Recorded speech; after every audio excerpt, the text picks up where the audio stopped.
Meet the B-25, the Billy Mitchell. She's built for low-level, torpedo, and long-range level bombing. From now on, she's your ship. You'll want to know her like the back of your hand. So grab a chute pack and we'll try her out. A good pilot begins every flight with a thorough visual inspection. We'll do the same. Make sure your nose gear locking pin is engaged, with cap on. Otherwise, a shimmy will develop when you taxi. Check your shock struts for pressure and your tires for proper inflation, according to your load. Are your wheel chocks in place? The control surfaces, the body of the airplane, the nacelles, and the wing. Examine them all for evidence of gasoline or oil leakage. Never enter your plane without checking the front fuel cell, rear fuel cell, and auxiliary fuel cell on each wing. Make sure you have at least 21 gallons of oil in each oil reservoir. Replace the gasoline filler cap with care, making sure the handle folds to the rear to prevent slipstream from working the cap loose during flight. All these and many other items should have been checked for you, but play safe. Look for trouble yourself. As you enter the hatch, check the air bottle for your emergency brakes. It must be charged to between 550 and 600 pounds pressure. See that all 3 escape hatches are unlocked so that in an emergency someone can get to you from outside.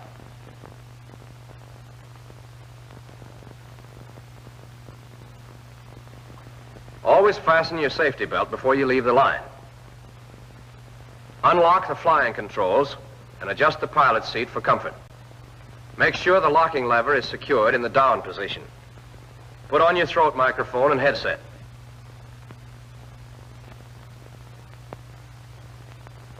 Check the ignition switches off and set your parking brakes. If your plane has been inactive for more than 15 minutes, have your props pulled through 10 or 12 blades before you start the engines. This is highly important. Oil may have drained into the lower cylinders. Next, connect the external battery supply if one is available, so you won't run down the airplane's batteries.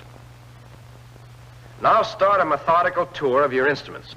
First, turn on the fuel emergency shutoff valves. Then the generator and active inverter switches. Open cowl flaps. Close oil shutters. Move mixture control into full rich position. Open your throttles 1/2 inch to give about 1,000 RPM and lock the automatic pilot off. Turn on battery disconnect switches.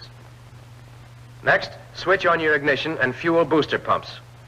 A good pilot always starts his right engine first. Energize the starter, then prime 5 to 7 shots at 1 second each if the engine is cold, or 1 to 3 shots if the engine is hot. Now, after you've warned the ground crew and made sure someone is standing by with a fire extinguisher, mesh the starter until the engine starts. However, don't hold the starter engaged for long periods. You'll burn out your booster coils. Oil pressure should rise to 40 pounds within 30 seconds after the engine takes hold. If it doesn't, cut the engine and investigate. If it does, start your left engine the same way you did your right. There's an alternate method of starting, which many pilots prefer. You can engage the starter and prime as necessary while the engine is turning over. Idle and warm up your engines at 1,000 to 1,200 RPM. They are not warmed up to a safe point for takeoff until cylinder head temperature registers 150 degrees and oil temperature 40 degrees, at which time the oil cooler shutters may be opened. Next, both pilot and co-pilot go through the checklist, item by item. Nose gear locking pin, checked, okay. Automatic pilot, locked off. Now check your flying controls for free and proper movement and make sure the controls respond. The co-pilot looks out to watch the movement of rudders, elevators, and ailerons. The checklist continues. De-icer control, off. Pilot hatch, closed and locked. Lower turret, retracted. All hatches closed. It's time now to check your fuel levels. Suction, 3.75 to 4.25. General hydraulic pressure, 800 to 1,100 pounds. Brake pressure, 1,000 to 1,200 pounds. Fuel booster pumps, both on. Fuel pressure, 6 to 7 pounds. Now you're ready to trim your tabs. Trim elevators from 0 to 1/4 degree tail heavy, depending on the center of gravity position. Ailerons 0 and rudder 0. Propeller, full increase RPM. Check mixture at full rich position and lock snug. Lock your supercharger in low. Open the oil cooler shutters. Carburetor air, normal, unless icing conditions prevail. Wing flaps come down 15 degrees for normal takeoff. Control neutral. Cowl flaps open. Controls neutral. Emergency brake control, safety. Emergency hydraulic selector valve, normal. Fuel emergency shutoff valves, on. Set your cockpit and compartment heaters off. They're the combustible type, unsafe to use during takeoff. See that your static pressure selector handle is set at normal and your gyro instruments uncaged. While you're on the ground, never release the landing gear safety lock or throw the safety latch. If you do, then the landing gear lever might accidentally be lifted, and a B-25 is not designed for digging tunnels. Someone's carelessness in securing the safety lock and latch in the plane made this ridiculous accident possible. Propellers cost money. You can't throw them away like matches. Another word of caution. Before running up your engines on the line, always look behind you to make sure that your prop blast won't endanger persons or property. Your next step is to check the propeller controls at about 2,100 RPM. Move controls to full decrease and note decrease in RPM. Then shift controls to full increase, and RPM should return to original setting. Check magnetos at 25 inches of manifold pressure and 1,800 to 2,000 RPM. A drop of 75 RPM on one magneto is nothing to worry about. If there's a greater drop, or if undue engine vibration develops, investigate at once. If your magnetos check okay, you're about ready to go. A final check of cylinder head temperature, oil temperature, and oil pressure, and you're ready to contact the control tower for permission to taxi. When you get it, have your chocks removed, release your parking brakes, and you're on your way. You don't try to turn before your ship gets moving. To do so would put dangerous side stress on the nose wheel. You remember to use your brakes cautiously until you're familiar with their action.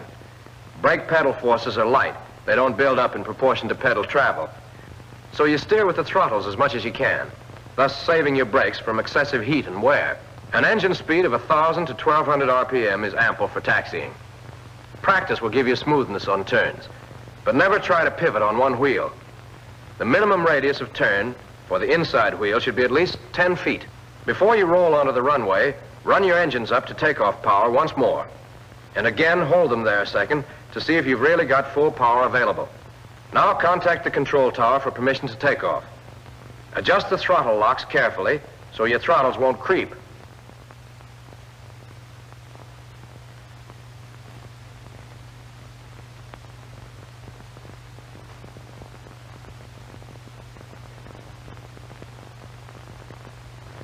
Don't forget to steer with those throttles for the early part of your run, till you have speed enough to give rudder control. And remember the relation of gross weight to flying speed. If you're carrying a light to moderate load, the pull-off can be made at an indicated airspeed of 100 to 105 miles per hour. But if you have a medium-heavy or heavy load, your pull-off speed should be between 115 and 120 miles per hour. So much for normal flight. But let's see what the B-25 will do under simulated emergency conditions. For example, here we have an obstacle clearance takeoff from a short field. On a takeoff of this kind, you first taxi to the end of the runway as far as possible and lower your flaps to 30 degrees.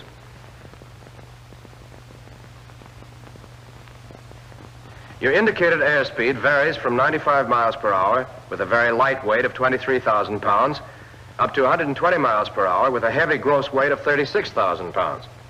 Corresponding speeds for the climb are 106 miles per hour for the lightweight and 136 miles per hour for the heavyweight.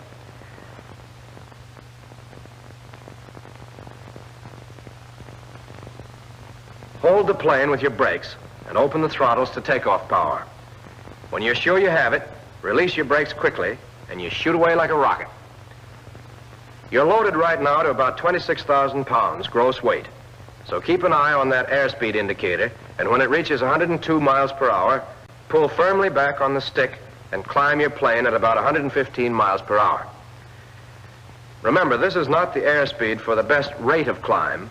It's correct for the best angle of climb over an obstacle.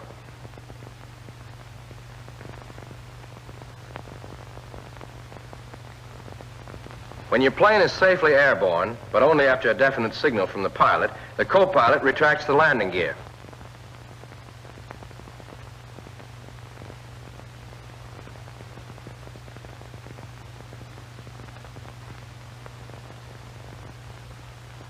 Now your cowl flaps may be closed, if cylinder head temperatures can be held within normal range. Before beginning to climb, it's smart to keep your nose down until a safe single-engine flying speed of about 140 miles per hour is reached. Meanwhile, the pilot reduces manifold pressure to 38 inches, and the co-pilot reduces RPM to 2,400. As you rise above 800 feet, retract your wing flaps. Bring them up gradually. That way you won't settle or lose altitude. Then return flap controls to neutral. While you're climbing, the co-pilot checks all engine instruments to see that indications are normal. If your mission is one requiring endurance, you have a choice of 3 cruising conditions. Maximum cruise, using 29.5 to 31.5 inches of manifold pressure at 2,100 RPM, in low blower and full rich up to 13,000 feet. Desired cruise, using 27 inches of manifold pressure at 2,000 RPM in low blower and full rich up to 16,000 feet. Or long range cruise, using 26.5 to 27.5 inches of manifold pressure at 1,550 RPM in low blower and cruising lean up to 13,000 feet. However, if speed is essential at higher altitudes than 11,000 feet, you'll have to shift into high blower. Before this shift is made, the pilot retards the throttles to 25 inches of manifold pressure and the co-pilot reduces RPM to 1,700. Shift blower controls quickly to save unnecessary wear on the clutches. With high ratio blower in operation, you can pull up to 39 inches of manifold pressure at an engine speed of 2,400 RPM with mixture control in full rich. On long flights, you can avoid unnecessary fatigue by using the automatic pilot. Trim your plane carefully to hold a straight and level course with hands off.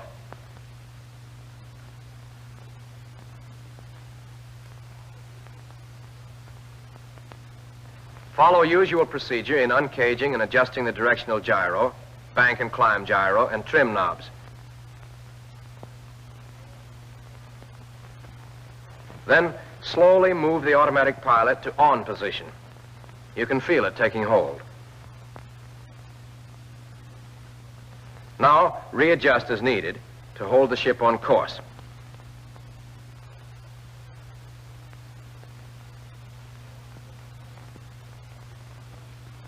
So long as we're at a safe altitude, we might as well investigate the stalling characteristics of the B-25. At normal gross weight, with a clean wing and gear retracted, the Mitchell stalls at about 101 miles per hour indicated. But with wheels and flaps down, as seen here, she stalls at close to 80 miles per hour. You develop a slight buffeting, and there she goes.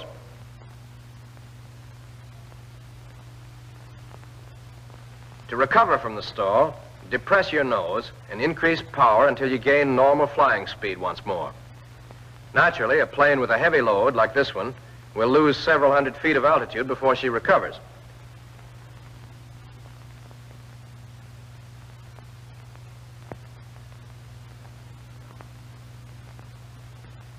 When it comes to dive bombing, you can count on your Mitchell to the last notch. With a gross weight of 30,000 pounds or less, your maximum permissible diving speed will be 340 miles per hour indicated.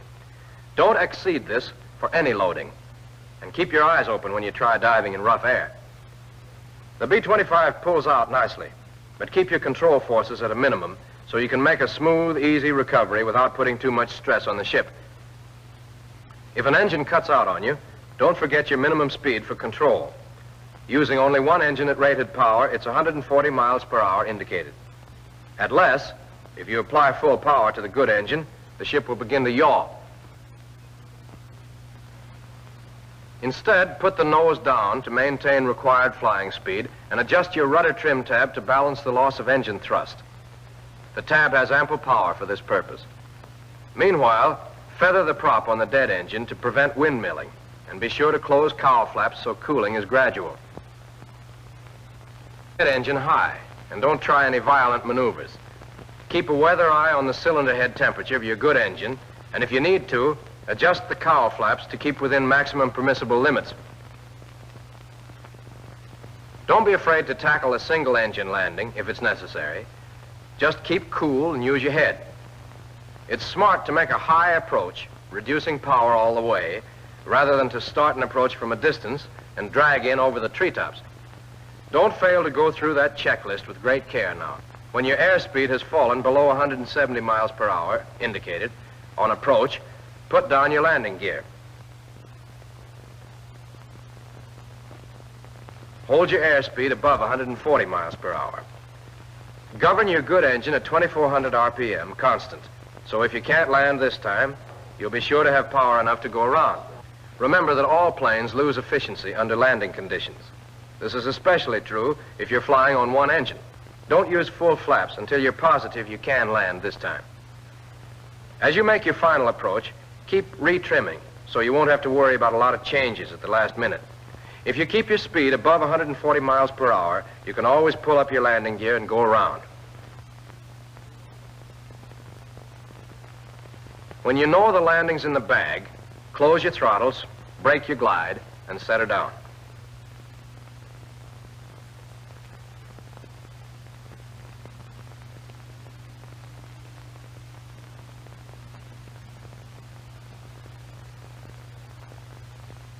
All right, now let's cover a normal landing, which also takes its share of intelligence and skill.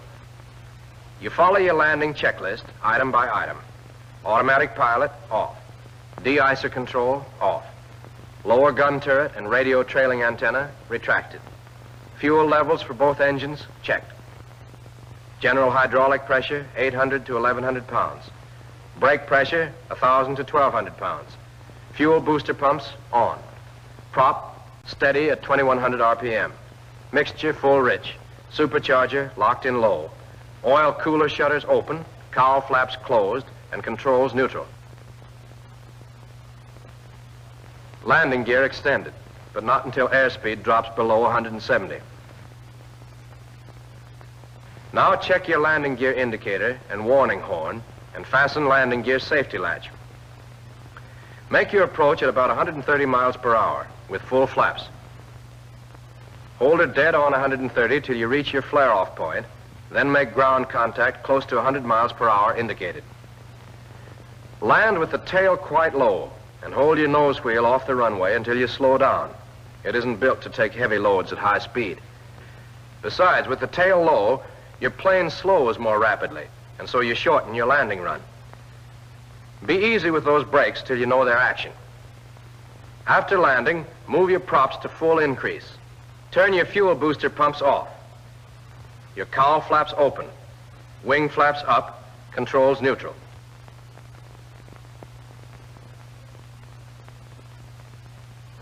Gyro instruments caged. As you return to the line, taxi at 1,000 to 1,200 RPM. And on turns, let your inside wheel follow a 10-foot radius. Always park with your nose wheel straight and follow prescribed routine for stopping your engine. Idle the engines at 1,000 RPM until cylinder head temperatures drop below 190 degrees. Then run them at 1,500 to 1,600 RPM for 5 seconds. And move mixture control to idle cutoff. At the same time, open your throttles.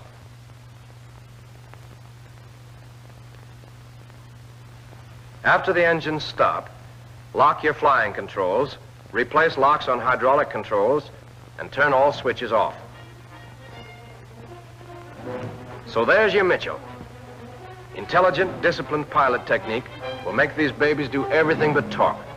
Speed, endurance, responsiveness, everything it takes for long, hard missions. And plenty of protective armament besides. Yep, there she goes.